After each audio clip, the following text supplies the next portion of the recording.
This right here is a Cat 966C, and before I actually get to the walk around part, I want to give a little history on the loader. Now, the 966C was first introduced in 1967 in the USA, and what it did was it replaced the 966B.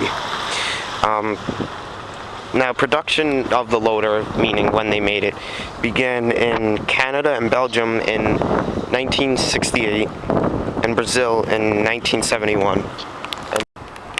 In Japan and Brazil in 1971 and Mexico in 1986. So you could tell this loader actually ran for a pretty long amount of time. Now, the engine is a Cat D333 or 333 CT. It's a 6-cylinder engine with 170 horsepower. And then it also, can have a 3306T, which replaced the D333. Now we'll get to it here. You can tell that the C-Series loaders were great in every way.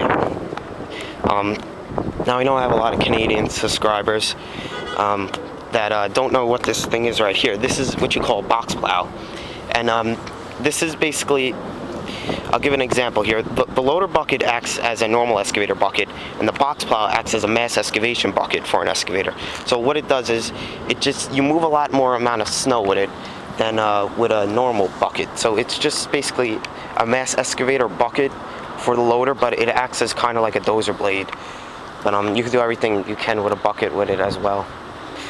And now the arms.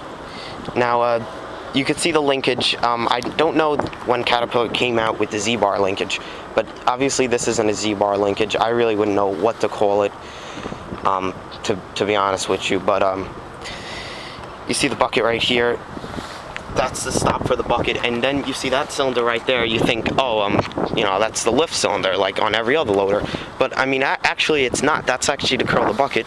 And then if you look, right there, you can see the cylinder to lift the arms. So the arm cylinders were concealed in the non-engine part of the superstructure, is what the front part is called. Very different design coming from Caterpillar.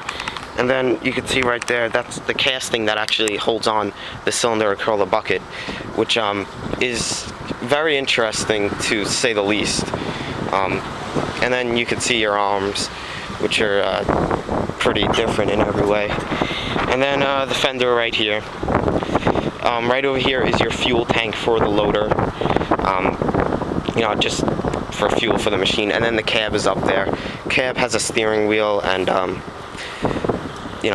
controls for the machine.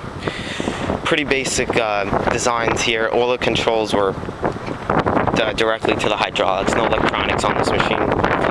And to the steering right there, like a 966D, it connects to the engine part of the superstructure, actually on the side wall of the tire.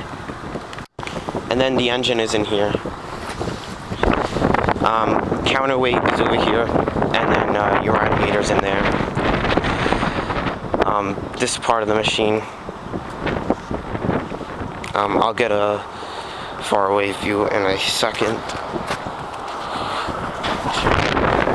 And there's just the loader over here. And the front of the black box plow. You can see the black part is just the squeegee for the ground, so you don't have metal rubbing against the metal. And then those pieces right there are just basically for,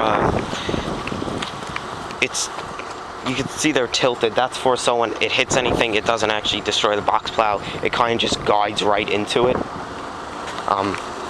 But anyway, this is a Caterpillar 966C. And I'll